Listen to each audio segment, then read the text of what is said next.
আল্লাহ কত সুন্দর করে বলতেছেন, ইন্না আনজালনাহু ফি লাইলাতুল কদর, নিশ্চয় আমি আল্লাহ এই লাইলাতুল কদরের রাত্রিতে আমি আল্লাহ আমার হাবিবের উপরে কোরআন নাযিল করেছি। তাহলে বোঝা গেল এই রাত্রিতে কোরআন নাযিল হয়েছে। কি নাযিল হয়েছে? কোরআন নাযিল হয়েছে। জোরে বলেন না সুবহানাল্লাহ।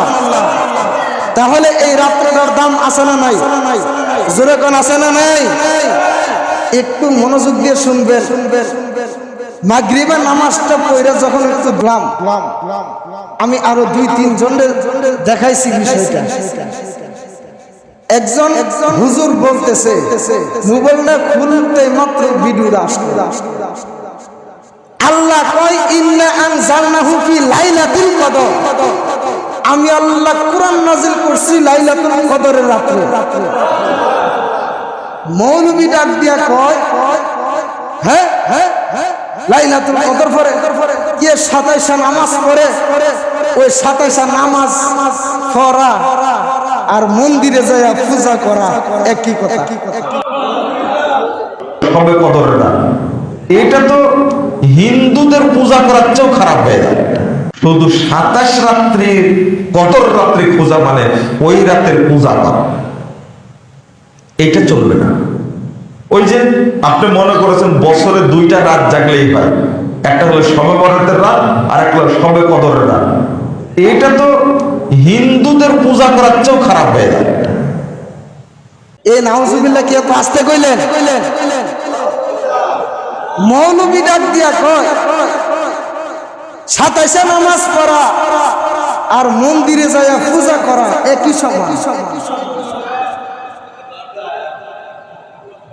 অথচ এই রাত্রে আমার নবী ডাক দিয়া কয়, ও আমার উম্মতেরা, তোমরা মাহে রমাদানের শেষ 10 দিনে বেজুর রাত্রিতে তোমরা লাইলাতুল কদর তালাশ করো। মুসনাদে আহমদ শরীফের হাদিস, কিতাবের নাম হলো মুসনাদে আহমদ শরীফ।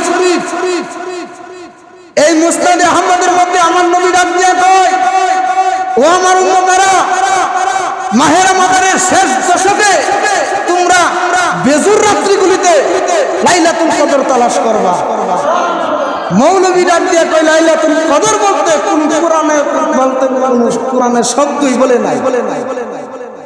অথচ এই লাইলাতুল কদরের রাত্রির কথা আমার আল্লাহ কোরআনে বলছে। কথা কোন ঠিক না ঠিক? লাইলাতুল কদর, ইন্না আনজালনাহু ফি লাইলাতুল কদর। আমার মতো মৌলবী লাইলাতুল কদরের কথা কোরআনে খুঁজা পায়, ওই সমস্ত মৌলবী লাইলাতুল কদরের কথা কোরআনে খুঁজা পানা, হাদিসেও বলে কোনো প্রমাণ নাই। তাহলে বোঝা গেল ওইটা কি আলেম না জালেম? একটা হইলো দরবেশ আর একটা হলো দরসেবেশ। কথা কোন ঠিক না ঠিক? ওই মৌলবীর নাম হচ্ছে মুজাফফর বিন মুহসিন। ওই হুজুরের নাম, হুজুর বলবো না, হুজুর বললেও কোনো হবে। ওই মৌলবীর নাম হলো মুজাফফর বিন মুহসিন। ওই মুজাফফর বিন মুহসিন ডাক দিয়া কয় 27 রাত্রে ইবাদত করা আর মন্দিরে যায় পূজা করার সমান। জোরে কন্যা নাউজুবিল্লাহ। সত্যিকারের একজন মুসলমান এই রাত্রে কোনদিন পূজার সাথে সমতুল্য করবে না। কথা কোন ঠিক না ঠিক? আমি ওই মুজাফফর বিন মুহসিনকে আমি আজকে এই মিডিয়ার মাধ্যমে জানিয়ে দিতে চাই, আমি তাদেরকে বলতে চাই, মুজাফফর বিন মুহসিনকে, তুমি যখন এই লাইলাতুল কদরকে নিয়ে পূর্বে আমার শবে বরাতকে নিয়ে একই ফতোয়া তারা দিছে, আমি তাদেরকে কঠিনভাবে জানিয়ে দিতে চাই, তারা যখন বলছে লাইলাতুল কদর, কদর রাত্রিকে তারা পূজার সাথে সমতুল্য করায়, বউ পর্যন্ত তালাক। যারা নামাজ নিয়ে কটূক্তি করে তাদেরকে কি বলবেন? কাফের। কথা বল।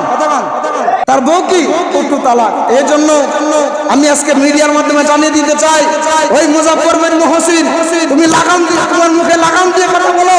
যে সমস্ত কথাবার্তা, যে সমস্ত ফতোয়া তোমরা দাও, কারণ এমন অনেক আশেক আছে এই লাইলাতুল, এই শবে মেরাজ, শবে বরাত, সবে কদর আসতে ওই বান্দারা চিন্তা করে আমি এই রাত্রিতে জাগরণ থাইকা আমি আমার মহান আল্লাহর সাথে প্রেম করব। আর ওই লোকে সবে বরাত, সবে মেরাজে, সবে কদরে নামাজ পড়া নাকি মন্দিরে যায় পূজা করার সময়। ওর মুখে কি জুতা দিয়া ফিরান দরকার না? কথা জুতা দিয়া ফিরান দরকার না? এ সমস্ত এরা আলেম না, এরা হচ্ছে আলেম নামে জালেম, ধরছে আলেমের বেশ। এজন্যই তো অনেকে বলেছে হুজুর আপনারা হুজুররা কেড়ে একজনের আরেকজনের গুতাই না, ধরছে কিন্তু আলেমের বেশ। কিন্তু যে সমস্ত কথা বলে একটা হিন্দু লোকের জবান দিয়ে সবে মেরাজ কর, সবে বরাত কর, সবে কদর কর, তারা কোনোদিন আমাদের নামাজ নিয়ে কি কোনোদিন কটূক্তি করছে? কথা কন, কটূক্তি করছে? হিন্দুরা হিন্দুদের জায়গায় আর মুসলমান মসজিদে আসে নামাজ পড়ে, হিন্দুরা মন্দিরে গিয়ে পূজা করে। যার যার ধর্মের যে রেওয়াজ এটা অনেক ভিন্ন। এই জন্য সে যদি এই কথা বলে থাকে, আপনারা বলেন ওই মৌলবী কি মুসলমান? কথা মুসলমান? তাকে যে বলবে মুসলমান সেও মুসলমান থেকে খারিজ হয়ে যাবে। আল্লাহ পাক আমাদেরকে ওই সমস্ত আলেমদের থেকে আমাদেরকে যেন ইমানটা যেন হেফাজত রাখে আমার আল্লাহ। জোরে কোন আমিন।